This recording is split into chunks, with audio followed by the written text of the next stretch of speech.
Um, Good morning. Good morning. This is a quick little message. For those of you who are caught up in the trend of false prophets, you definitely want to beware of false prophets. Jesus Christ said, "Beware of false prophets." I believe every powerful anointed apostle,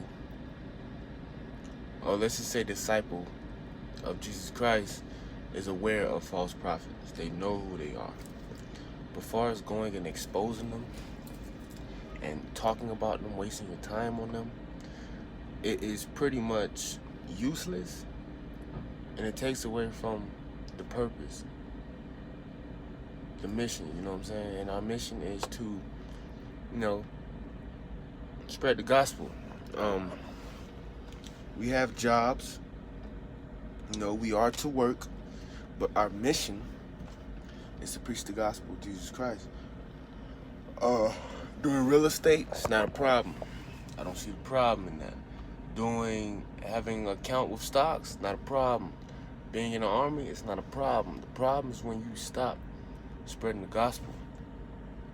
So,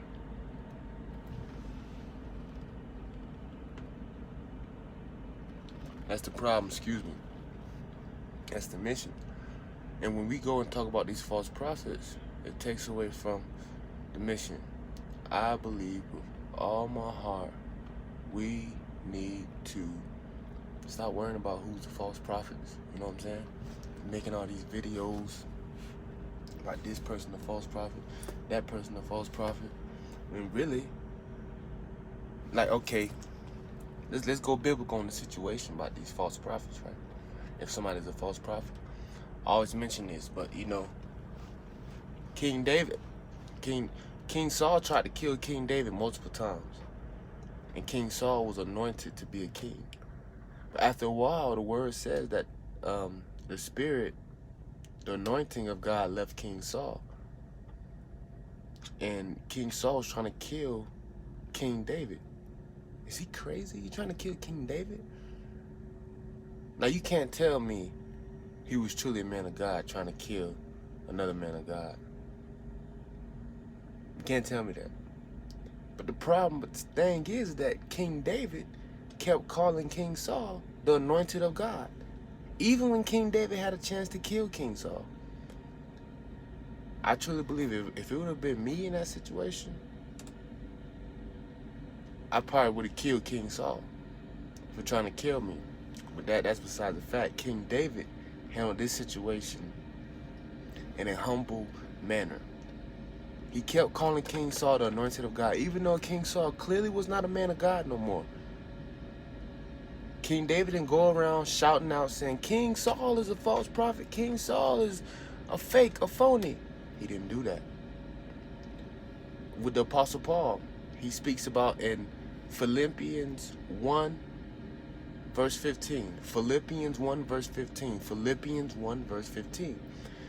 Paul is talking about how people are preaching the gospel out of envy and rivalry.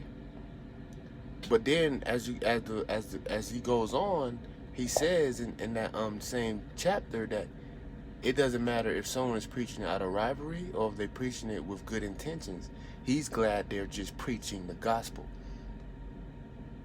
And I'm to the point where I'm just glad people are preaching the gospel, dog. I ain't worrying about who's a false prophet, who's not. At the end of the day, they're not going to stop my anointing, and they're not going to stop me from getting money. Not going to stop me from supporting myself. So, I mean, it comes a time where you have to correct anybody. False prophet, true man of God, you, me, everybody has to be corrected at some time. King David had to be corrected. But as far as exposing these people, dog, it's whack. You know what I'm saying? To me, it's just really whack, and it's taken away from the mission. Dog, just because you expose a false prophet doesn't mean God's going to say, I'm pleased with you.